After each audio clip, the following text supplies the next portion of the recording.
Hoje no Cidadania o tema é ciência e inovação e nós vamos falar sobre o hidrogênio verde, apontado por muitos como o combustível do futuro. Para falar sobre esse assunto eu recebo agora o professor da Escola Politécnica da Universidade de São Paulo e pesquisador do Centro de Pesquisa para Inovação em Gases de Efeito Estufa, Tiago Lopes. Obrigado, Marcelo. É uma satisfação para mim estar aqui hoje comunicando ciência e trazendo um pouco mais para o nosso povo o que é e qual o potencial que o Brasil tem, que é grande, já adianta, nesta frente, né, nesse novo combustível, que não é tão novo, mas que tende a crescer significativamente na importância em termos de Brasil e mundo. Então vamos direto ao assunto, porque a ideia é justamente essa, professor. É levar para as pessoas um pouco do entendimento do que é isso, o hidrogênio verde. Não é tão novo assim, mas para a maioria das pessoas é uma novidade ainda, né? Ainda está chegando no mercado, ainda está em fase de pesquisa e desenvolvimento, mais evoluído em alguns países, menos em outros. Mas vamos lá, do que estamos falando? Hidrogênio verde. Hidrogênio, ele independentemente da cor. Vamos começar pelo hidrogênio, né? É o hidrogênio. Ele é um gás, né? Como aqui nós temos o ar, né? Ele é um gás, né? Como se aqui nós tivéssemos uma quantidade de hidrogênio, seria nós estivéssemos passando a mão sobre ele, certo, né? É um gás. Independentemente da cor, ele é hidrogênio. A cor, né? Ela se origina na intensidade de carbono que esse hidrogênio carrega no seu histórico. Por exemplo, imagine toda essa energia elétrica que estamos desfrutando aqui. E o telespectador está desfrutando em casa para receber e assistir este programa. Na sua origem, né, os elétrons produzidos lá na usina ou na termoelétrica, imagina a termoelétrica, que é um exemplo bem fácil para o telespectador fazer a associação. Estamos queimando gás natural. Assim como se queima a gás de botijão para fazer o alimento, cozinhar, quando se queima, gera CO2, gás carbônico, um dos gases de efeito estufa. Então, na sua origem, nós temos emissões. Então, as diferentes cores estão associadas a quanto de emissões de CO2 esse hidrogênio carrega no seu histórico. Ou seja, até que ele seja produzido, para ele ser produzido, nós precisamos de energia antes. E se for elétrica, ela pode ter emissões na sua origem. Então, ele carrega esse histórico. E as cores são associadas, em especial, a estas emissões. A gente tem três cores, né, do hidrogênio: verde, o azul e o cinza. O cinza me parece que é o que já vem sendo produzido há mais tempo, né? Explica para a gente como é que é esse processo. O hidrogênio é um elemento natural, como é que ele é encontrado e por que ele precisa passar por esse processo de produção para uso comercial, aliás, é até bom, quais são os usos, né? Já falar também assim, sobre essas cores, de como ele é produzido e as aplicações do hidrogênio no dia a dia das pessoas, porque ele já é usado, né? Sim, bom ponto, Marcelo. O hidrogênio tem aí algumas cores, né? Vamos dizer plural, efetivamente. Hoje já se usa, né, no refino do petróleo, utiliza-se hidrogênio para pegar moléculas grandes, né, e quebrá-las em moléculas pequenas, que então vão gerar, por exemplo, o diesel, a gasolina, que normalmente pega moléculas grandes, faz o craqueamento, então pega essas moléculas menores e temos então o processo de destilação, separação, que leva então ao uso final. Ou seja, já respondendo um pouco à frente, um dos usos hoje que nós temos. Então, esse é o cinza. Ele é o cinza porque você usa o gás natural, faz a transformação em hidrogênio e o CO2, o CH4, você tira o H, o hidrogênio, e fica o C, e que vem com o oxigênio e gera o CO2, então emite, né? É o gás carbônico. O azul, correto, emite o gás carbônico. O azul é o mesmo processo, só que esse CO2 não é emitido.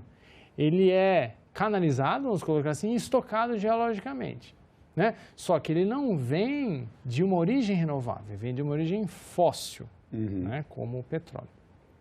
O verde vem de renovável, né? Do símbolo, né? De verde, de mata, de energia renovável, esse símbolo verde. Então, ele carrega essa nomenclatura, porque todo o hidrogênio que é produzido com energia renovável verde ganha um selo de, nossa, ele é bom. Entendi. Ele é renovável, que nem o etanol nosso, né? O bioetanol, ele é renovável. Né?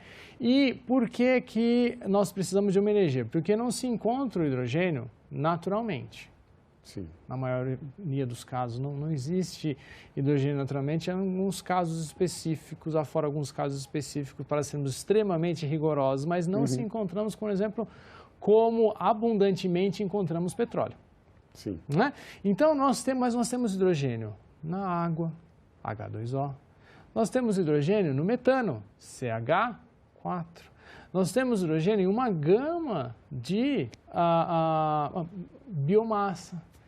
E essas moléculas, quando passadas por processos que demandam energia, podem ser convertidas em hidrogênio e um CO2. Se esse CO2 é de origem, essa molécula é de origem fóssil, esse CO2 é de origem fóssil. O que acontece? Por que não é tão desejável? É porque continuamos a tirar CO2 estocado e lançar na atmosfera. Então, o nível, a concentração, a quantidade de CO2, de gases de efeito estufa na atmosfera, continua aumentando. Sim. E o que nós precisamos para salvaguardar um mundo para os nossos filhos, e talvez até para nós mesmos, é remover esse CO2 que emitimos historicamente. Ou seja, essa conta que hoje continua aumentando, nós precisamos voltar a tê-la ao nível que tínhamos antes da Revolução Industrial, que é o foco. Então, por isso que esse foco em hidrogênio verde, hidrogênio sem pegada de carbono, por quê? Nós começamos a reverter o processo e deixamos de aumentar para neutralizar e, idealmente, começarmos, então, a reduzir a concentração de CO2. Esse é um ponto interessante. A gente já tem o uso do hidrogênio verde como combustível, ainda meio que em fase de testes. Mas aí, duas perguntas. Vou colocar aqui um exemplo de um veículo que usa o hidrogênio verde para se locomover. Ele emite alguma quantidade de CO2? E aí a segunda pergunta emendando. O uso do hidrogênio verde, ele pode fazer esse sequestro de carbono? Excelentes perguntas. Especialmente porque o setor de transporte, ele representa em torno de 20% das emissões globais de CO2. Né? Ou seja, um setor importante. Óbvio que eu já saliento que o hidrogênio, uma fração dele tem potencial para ser utilizado no setor de transportes. Tá? Em especial em transporte mais pesado. Tá? Em especial, assim, mais significativamente naquele do diesel, né? que é também, por sua vez, o pior. Tá? Então, voltando. O hidrogênio em veículos tem a sua aplicação e ali, o veículo, ele emite água apenas. Assim como o elétrico não emite nada. Tá? Contudo, voltamos àquele exercício que nós fizemos. Lá na origem da produção de hidrogênio, lá na origem da geração de energia elétrica, tem emissões. Por quê? Um carro elétrico é interessante, mas se você utilizou gás natural para gerar energia elétrica, ele vai emitir mais do que o nosso flex a etanol brasileiro. Né? Por sua vez, o da célula combustível, eu já vou fazer um link com o que você disse sobre emissões negativas. Certo. No Brasil, em especial, nós temos essa condição. E é factível. E existem empresas caminhando para produzir etanol com pegada negativa de carbono. Mas, professor, isso é factível? É possível você queimar o etanol que emite CO2 e está reduzindo a concentração de CO2 na atmosfera? Sim. Por quê? Se nós pegarmos, quando fermenta o CO2, ou seja, fermenta o etanol, o etanol pega açúcar, fermenta, um processo biológico, e gera etanol. Então, se está fermentando, na fermentação, inclusive, do pão, né, que fazemos em casa, para aqueles apaixonados por isso, gera CO2. E esse CO2 é o mesmo CO2 que causa o efeito estufa. Então, no etanol, se nós sequestrarmos esse CO2, ou seja, está lá na chaminé, sai um CO2 ultra puro, que se torna muito mais viável economicamente estocar geologicamente, e tirarmos, por exemplo, o diesel utilizado nas máquinas agrícolas, esse etanol passa a ter uma intensidade negativa de carbono, né? Significa que a quantidade de CO2 que está sendo removida da atmosfera pela planta, pela cana de açúcar, e esse CO2 da fermentação que nós estamos enterrando geologicamente, gera um balanço negativo. E se nós produzirmos etanol hidrogênio a partir deste etanol, sim, é possível termos um veículo que está removendo o CO2 da atmosfera. Imagina quão maravilhoso isso seria. Afora, como eu falei, o hidrogênio no setor de transportes é apenas um setor que ele tem potencial, mas ele pode ser utilizado, por exemplo, para fazer aço. É utilizado muito carvão para fazer aço, ele pode ser utilizado para fazer aço. Descarbonizar as cadeiras, todo o aço que vai no veículo também. Aí nós começamos a caminhar em termos de mundo e uma condição para nós sermos sustentáveis, ou seja, nós começamos a cruzar o zero de emissões, ou seja, balanceamos, não estamos emitindo mais nada, e começamos a cruzar a fronteira para pagar aquilo que nós já emitimos historicamente, e que nós estamos começando a sentir os efeitos agora, para que não tenhamos, eu cito aqui a fala do professor Júlio Meneghini, nosso diretor científico no RCGI, que a pandemia do Covid durou aí 2, 3 anos, mas a pandemia que as mudanças climáticas podem trazer para nós, tendem ou podem, se não fizermos nada, mas estamos fazendo, podem durar décadas. E o Brasil tem um papel fundamental nisso daí com o hidrogênio, em especial o verde, e este que eu citei, com pegada intensidade negativa de carbono. E falando em Brasil, a gente conversou um pouco também antes de começar essa entrevista, e você falava sobre o potencial que o país tem na produção do hidrogênio verde. Aliás, esse potencial tem sido bastante discutido, foi discutido em uma audiência pública realizada pela Comissão de Ciência e Tecnologia do Senado. Por quê? Quais são as características do país que o colocam nessa condição de possível liderança, possível potência na produção do hidrogênio verde? Eu vou mesclar um pouco de conhecimento da minha avaliação. Tá? Em termos de potencial, pense, esses dias um professor comentou que nós podemos ter dezenas de Itaipus produzindo energia eólica offshore. Offshore é no mar, né? Onshore na terra, offshore no mar, para o público entender. Então, nós temos uma quantidade significativa de energia elétrica que pode ser produzida. Por que não é produzida, professor? Porque não tem demanda, né? E, claro, você precisa de um desenvolvimento tecnológico que pode acontecer, especialmente se tiver muito mercado para isso. Especialmente se, por exemplo, se tiver essa energia gerar uma commodity muito valiosa, que é, por exemplo, o hidrogênio. Nós podemos produzir energia do sol, né, fotovoltaica, e usar essa energia para produzir hidrogênio, então eólica, offshore. Nós podemos utilizar o etanol para produzir hidrogênio, nós podemos utilizar biogás para produzir hidrogênio, nós podemos utilizar biomassa.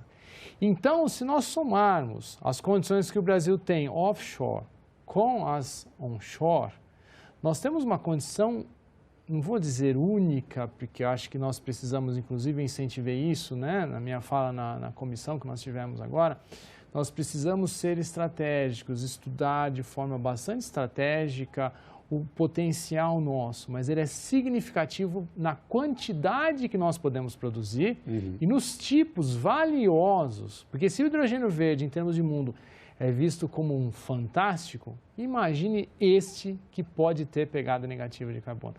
é valiosíssimo. Trará, inclusive, na minha avaliação, um posicionamento geopolítico positivo, ou seja, um posicionamento positivo geopolítico do Brasil importantíssimo. E se nós trabalharmos isso de forma estratégica em termos de país, assim como foi feito na década de 70, para que hoje nós desfrutemos de uma liderança na agronomia, no setor agro brasileiro, né? Nós podemos também desenvolver algo semelhante nesse sentido, para que tenhamos liderança nisso, claro que com parcerias internacionais, mas para que possamos desenvolver tecnologias no Brasil. Sim. Ou seja, vamos trabalhar colaborativamente, sim, mas não vem tecnologia pronta de fora. Nós desenvolvemos aqui e conjuntamente para que fixemos uma fração honesta desse valor, que é honesta para nós, porque senão acabamos por fornecer energia elétrica e água, ou a biomassa. Mas nós podemos desenvolver as tecnologias conjuntamente e gerar postos de trabalho muito mais importantes, com valor agregado, ou seja, trazer um desenvolvimento socioeconômico mais significativo para o país. Porque pensemos assim, nossa, por exemplo, no pré-sal, o pré-sal trouxe muitos ganhos, mas foi uma onda porque é fóssil, né? Ou seja, acaba. Agora, o hidrogênio, ele é um platô. Nós vamos crescer, crescer, crescer e atingir o limite que nós podemos. Perfeito. Agora, quanto... Aí vamos falar, então, fazer um comparativo da quantidade com o financeiro, socioeconômico que isso pode proporcionar ao país. A estratégia que nós delinearmos de políticas públicas, de incentivo à pesquisa, desenvolvimento, empresas, delinear muito bem, incentivar, criar centros de pesquisas, vai determinar quanto desse dinheiro vai permanecer no Brasil e vai produzir postos de trabalho, não aqueles que a maioria nós damos, R$ 1.500, mas postos de trabalho dignos. Qualificados. Porque hoje o que acontece? O país investe significativamente na formação de pessoas, está muito bem, né? Só que, o que acontece? Vamos para fora. Então, imagina quantos centenas, talvez milhões de reais, ou dizer milhões de reais investidos em uma pessoa, que na hora de gerar os lucros, sai e gera o rendimento. Na hora do rendimento, o rendimento vai para fora e o que foi gasto fica na conta nossa. Dentro desse contexto, inclusive pensando em termos mundiais, considerando que que o país se desenvolva nesse campo, que atinja esse platô que você colocou agora, aí eu pensando em termos de exportação, me vem uma outra pergunta. Como é feito o transporte do hidrogênio verde? Existe já uma infraestrutura para isso? Já é uma realidade? Ou aí temos mais um outro campo para explorar, mais uma outra área de inovação e tecnologia para consolidar essa transferência desse hidrogênio verde produzido, que pode ser produzido aqui e exportado para outros países do mundo, além, é claro, de gerar as riquezas dentro do próprio país? Esse realmente é digamos assim, um certo gargalo, né, do hidrogênio. Para um telespectador, vamos pensar assim, é gás, né? Então, é como um botijão de gás de cozinha, tá? Você vai ter que armazenar em um botijão para transportar, sendo na forma de hidrogênio. Se estuda algumas formas, né? Existem algumas possibilidades, em especial ele liquefeito, caro, mas liquefeito, por navios, né? Ou seja, nós poderíamos produzir aqui no Brasil uma quantidade de hidrogênio e certamente produziremos dessa forma, especialmente na costa, né? Sim. E exportaremos ele dessa forma ou ele ser transportado na forma de um carreador. Ou seja, é um carro que transporta hidrogênio, mas é uma molécula. Esse carro é uma molécula. O etanol é uma. Entendi. Né? Dentre elas que se olha, é amônia, porque é fertilizante, né? Então você tem uma ampla gama de possibilidades, não apenas o transporte, e também ele é mais denso. Ou seja, denso é o seguinte, um botijão de gás, você precisa, é algo grande para carregar alguns 13 quilos ali, né?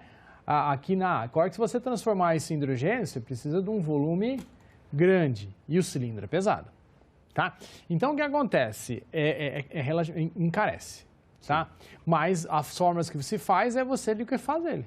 Né? Fica liquefeito na forma líquida, claro. Você reduz o volume, o peso da carcaça ou do cilindro, né? Você consegue reduzir isso. E uma das formas é liquefazendo, pressurizando, outras por carreadores. Amônia, existe também a pensativa em metanol, também porque é versátil, né, para a indústria, pode ser utilizado de algumas formas. E em termos de Brasil, nós estamos advogando, na verdade, trazendo, né, novamente e ampliando o conhecimento, debatendo cada vez mais sobre o etanol. Porque o Brasil tem um potencial significativo de aumentar a quantidade de etanol produzida sem impactar emissões no campo, ou seja... Existe uma sinergia nesses dois campos. Sim, sim, ou seja, a gente pode aumentar, existem alguns trabalhos que aí, algumas dezenas de vezes, né, não sou especialista na área, mas algumas dezenas de vezes nós podemos aumentar da quantidade que nós produzimos hoje, e olha que nós produzimos em torno de 40 bilhões de litros de etanol, né? E além disso, tem o etanol de segunda geração. Ou seja, nós podemos aumentar a quantidade produzida de primeira geração em, por exemplo, pastos degradados, regiões de pastos degradados, que tem uma quantidade significativa de terra nessa condição, que está ali, e pode plantar cana. Né? Então, nós podemos pegar isso daí e pode se aumentar significativamente, e, além disso, pode produzir etanol de segunda geração. Ou seja, a quantidade de etanol que o Brasil pode produzir é significativa. E o que acontece? Nós já temos etanol pronto. Ele é um carregador fantástico, somado ao fato de que ele pode ter intensidade negativa de carbono. Claro que, se você precisa ele como um combustível, use-o. Se você precisa dele para produzir uma outra molécula, utilize-o. Por exemplo, a querosene de aviação sustentável. Também pode ser utilizado o etanol. Mas, certamente, um dos portfólios de aplicação dele será o hidrogênio. E por quê?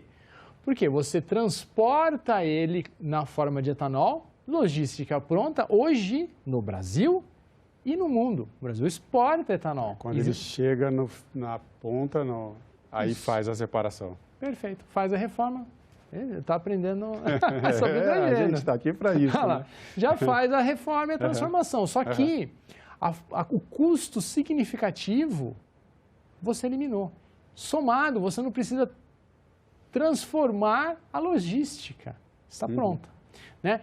E lá no final, o ideal é utilize-o no transporte, mas utilize-o também para descarbonizar as indústrias que aplicam hidrogênio. Por exemplo, cimento é um pouco mais desafiador, perdão.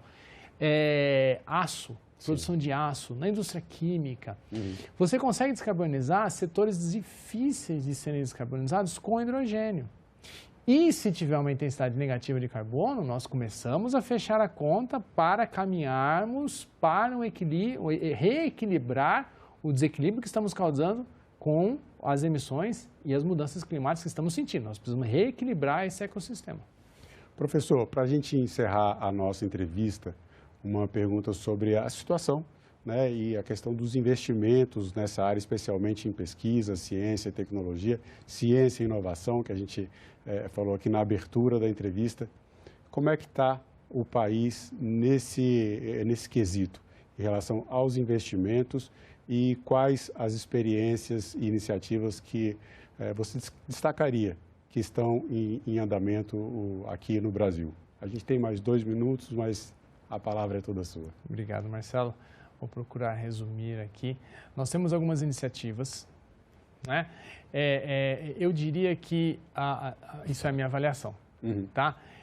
Em ordem de magnitude de investimento, nós precisamos calibrar isso. E eu entendo, talvez, que nós precisamos calibrar, porque nós precisamos entender o nosso potencial em cada um dos setores e direcionar isso de forma estratégica, né?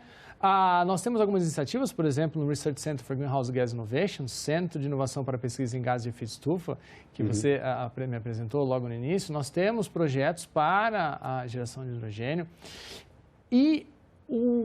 Mas em termos de país, que nem o Ministério da Ciência e Tecnologia apresentou na audiência, tem iniciativas, mas eu tenho a impressão que, eventualmente, seria interessante nós coordenarmos isso em um órgão, algo estratégico, como Um exemplo que eu conheço, inclusive nós recebemos o vice-secretário e um assistente do secretário do Departamento de Energia dos Estados Unidos, a outros países, eles desenvolvem estratégias de longo prazo, ou seja, tem pessoas, um grande número, dedicadas a planejar isso no longo prazo e direcionar os pontos chaves que precisam de investimento e a magnitude, porque não é pouca. Somado a isso, precisamos criar startups para fixar as mentes brilhantes que estão indo embora do nosso país e nós precisamos delas para desenvolver essas tecnologias, em especial do que estamos falando aqui do hidrogênio verde. Investimento em ciência, tecnologia e inovação é necessário para que a gente chegue a esse lugar esperado de liderança, no caso do hidrogênio verde. E de forma estratégica, ou seja, tem que ser pensado de forma estratégica, debatido, para que possamos chegar lá. Professor Tiago Lopes, eu quero agradecer mais uma vez a sua presença, a entrevista e o seu tempo em nosso programa. Obrigado, Marcelo. Foi um grande prazer compartilhar e divulgar a ciência, que é tão importante, né? O conhecimento científico, trazer isso buscando, né, uma linguagem palatável para o público e divulgar esse que pode ser o nosso novo pré-sal, mas que é de longo prazo e pode trazer muito benefício socioeconômico para o nosso país. Esperamos que sim. E eu agradeço também a você que acompanha a programação da TV Senado. Assine o canal da TV Senado no YouTube, ative as notificações e acompanhe toda a produção do Poder Legislativo diretamente da fonte. Na TV Senado, democracia é todo dia.